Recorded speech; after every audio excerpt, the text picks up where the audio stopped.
Okay, so hello everyone. I think I'm going to get hatred for this video, but it's okay. In this video, we'll talk about engine oil additives with outrageous claims, okay? Outrageous claims. Claims like if you use their product, your engine will never overheat even if it runs out of coolant, or your engine will still be running fine even if it runs out of oil. I get quite a few questions regarding this. People ask me if it's true and would I recommend using them. And I will tell you now, I do not recommend any. Especially so if it's marketed in such a way that it claims to be a magic solution for all your engine problems. That's why I refer to them as magic oil. They say that it will stop your engine from smoke belching, it will improve performance, that you will have better fuel mileage up to 25 to 30%, maybe even 35%, that your engine will run smoother, less noise, improve acceleration, and etc. I'm sure most of you know and have seen these videos of oil additive products with, like I've said, outrageous claims. And I will tell you why I know it's a scam, okay? You see, this is just one example of oil additive product, and I wouldn't be surprised if they'll see this video and they will edit this afterwards. So it says save fuel up to 35%, reduce engine maintenance costs up to 100,000 miles, less maintenance up to 100,000 miles because of the diamond coating protection on the metal surface. Wow. Boost acceleration and horsepower with extreme thermal stability that can resist heat up to 2,300 degrees Celsius, while others up to 320 degrees Celsius only. Okay, and we're going to go back to that. Quieter and smoother engine drive experience. Remove dark smoke up to 85%. Can run vehicle without oil and water in the worst scenario up to 50 kilometers. Wow. Wow. Now let's go back to this, okay? It can supposedly resist heat up to 2,300 degrees Celsius. Do you know how hot 2,300 degrees Celsius is? I'll give you an idea. Iron or steel begins to glow red at 460 degrees Celsius. Aluminum melts at 660 degrees Celsius. Cast iron melts at 1,204 degrees Celsius. Steel begins to melt at 1,370 degrees Celsius. Titanium, one of the hardest material and light, known to mankind, melts at 1,725 degrees Celsius. And they claim that their product can resist up to 2,300 degrees Celsius. So long after your engine has already melted away, because this is primarily made up of aluminum, cast iron, and steel, their product is still there. Wow. Wow. Don't you find that outrageously ridiculous? And mind you, look at this. Supposedly, they came up with a super advanced oil additive that is a cure to your engine problems. With that said, you would imagine that there's a high-tech laboratory somewhere wherein they concocted and tested and came up with this magnificent oil product with supposedly diamond protection coating. Okay? And supposedly it's able to resist heat up to 2,300 degrees Celsius. And this is the best test that they can come up with. A test showing you using only very cheap plastic cups. Do you honestly think that makes sense? Do you think that adds up? How can you claim and prove that it can resist 2,300 degrees Celsius if the best test you can come up with is a set of very cheap plastic cups? So you see, it's a ploy. It's a scam. They can be very convincing though, okay? They will use terms like thermal inhibitor or magnetic friction reducer or advanced nanotechnology or in this case, diamond protection coating. And when you supposedly pour that product into your engine, let it run for a while and then black smoke all of a sudden goes away. Or that even if you take the oil out or the coolant out, then ta-da, it's just like magic. The engine is just fine. And do you know what magic is? Magic is an illusion. And an illusion is a lie, is a scam. I think it's safe to say that we all love to watch magic shows, and we enjoy being in awe and wonder how they do it because they make it look so real. But we never really believe that it's true because we know that it's just a show, a magic show. For instance, when we see a woman supposedly cut in half, we don't actually believe it to be true, but we wonder how they did it. Or say, for example, they will make an elephant suddenly disappear and then reappear. We wonder how they do it. But we all know it to be a show, an illusion, smoke and mirrors, or sleight of hand. And the only difference with a magic show from these infomercials of oil additives is that a magic show is meant to entertain us, okay? To make us wonder. This type of infomercials with oil additives are meant to dupe and deceive you to get you to buy their product. So if you wouldn't believe a magic show, why would you believe them? So while a magic show is intentionally deceitful, like I've said, an illusion, but it is meant to entertain us. These products, on the other hand, are intentionally meant to deceive you into believing that it's true in order to make money out of you. And like I've said, they can be very convincing. You see those street magic shows wherein supposedly you have innocent bystanders taking part and they are all in awe about what they have just witnessed. But in reality, they are all in on it.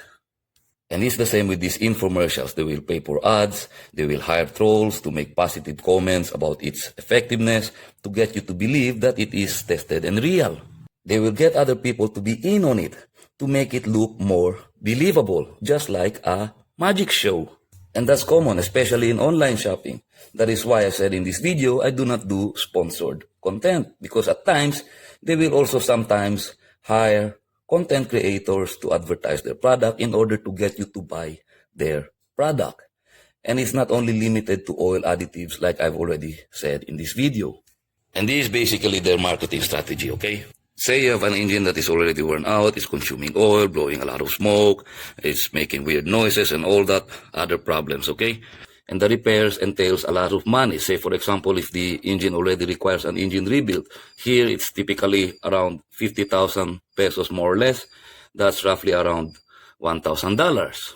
So you, because you are hesitant to spend a lot, you would choose instead to try their products, which would say only cost around 1,000 pesos, which allegedly can already cure all your engine problems. So between spending 50,000 pesos and 1,000 pesos, of course, you would naturally choose the cheaper option, saying to yourself, well, at least if it doesn't work, you only spent 1,000 anyway. It's worth a shot, it's worth a try. Nothing to lose except only 1,000. That's only one individual. But say, for example, they manage to convince 10 of you, that's already 10,000. If they manage to convince 100 of you, that's already 100,000. 1,000 of you, that's already 1,000,000. 10,000 of you, that's already equivalent to 10 million. 100,000 of you, that's already equivalent to 100 million. And that's a lot of money, even minus expenses. And so you see, the more of you they manage to convince, the more money they make. You get it? And for what? Magic oil. And that is why, are you not surprised why you see more and more of these oil additive products are just coming out of nowhere? Because there's a lot of money to be made from people who are gullible enough to believe them. Now, there are some who would honestly claim that it works, but that is more of a, as far as I'm concerned, a placebo effect, because it's easier to believe what you want to believe. And if you believe that it works, then your mind is going to look for signs that it does. But in reality, it doesn't. It's just a placebo effect. It's no different with faith healers. Are you familiar with faith healers? Some method includes like massaging the stomach, okay? Then all of a sudden blood comes out, and then he would pull out something, a piece of meat or whatever it is, that is supposedly what's causing the person to be sick, and we will do something like that. And then when all that is done, he wipes off the stomach, and then surprisingly, after all that blood and gore, no entry wound, no stitches, and no nothing of that sort, okay? And that is just sleight of hand. But there are some who claims to have underwent such healing procedures says that they really had been cured because it's a placebo effect. It's easier to believe what you want to believe regardless of facts and logic. So it's the same with magic oil. They can be very convincing. They would even say that it is patented. And there's this person, a certain engineer, supposedly an engineer, who also allegedly came up with his own type of magic oil. And he claims that it is patented. And his magic oil was apparently also being copied and sold by other unscrupulous individuals. And so he released a video informing people that someone copied his product and tell them not to buy from any other sellers except only through them to guarantee that the product they are buying is the real deal. But he never bothered to report the same to the proper authorities. And someone commented on his video, why not go to the authorities? You see, that's the logical thing to do. And I agree with that person. He said, if you have a patent, then that is a protected right, which he is right, upon which you can take action and bring it to the course of law. And he never bothered to do that. And why? Because there is no such thing. Because obviously, he just made it up in order to convince you. There's a saying, he who comes to court must do so with clean hands. Meaning, you cannot complain about the illegality perpetrated by other people if you are doing the same illegality. Okay? Because it will just be a case of the pot calling the kettle black. That's why he never bothered to go to court. Now, let me just be clear, okay? I'm not saying that all oil additives out there are a scam. I'm not putting them all in one basket. But if that particular brand has outrageous claims, like I've said earlier, that it is able to fix your engine just like that, just like magic, then that is a scam. Like the saying goes, if it's too good to be true, it most probably isn't. In this case, I'm going to remove the word probably. If it's too good to be true, it's not true. Ask yourself these questions, okay? You have big oil companies out there, billion-dollar oil companies. And these companies, even with their billions, their high-tech equipment, their state-of-the-art laboratories and testing centers, and their advanced manufacturing capabilities, none of them still is able to produce magic oil that miraculously is able to fix and protect your engine just like that. But this guy with his plastic cups was able to come up with magic oil that's able to resist 2,300 degrees Celsius.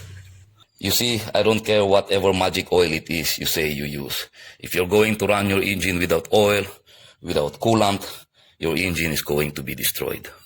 There's a video of a guy on YouTube who goes by the name of Michael Scrap Life, and the title of his video is How Long Will Your Engine Run Without Any Oil? You might want to watch that, okay? And I tell you, you'd be surprised with the results. So anyway, I just wanted to share this with you. If for some reason you still want to believe and patronize these products, then that's on you. Because it is your money, your engine, and your prerogatives. And if you're going to have problems with your engine, then obviously it will be your problems as well. So I hope you enjoyed this video. If you do, let me know in the comments below. If you didn't, let me know in the comments below as well. Okay? Like, share, and if you're new to my channel, subscribe if you want to. Only if you want to, and as always, thank you for watching.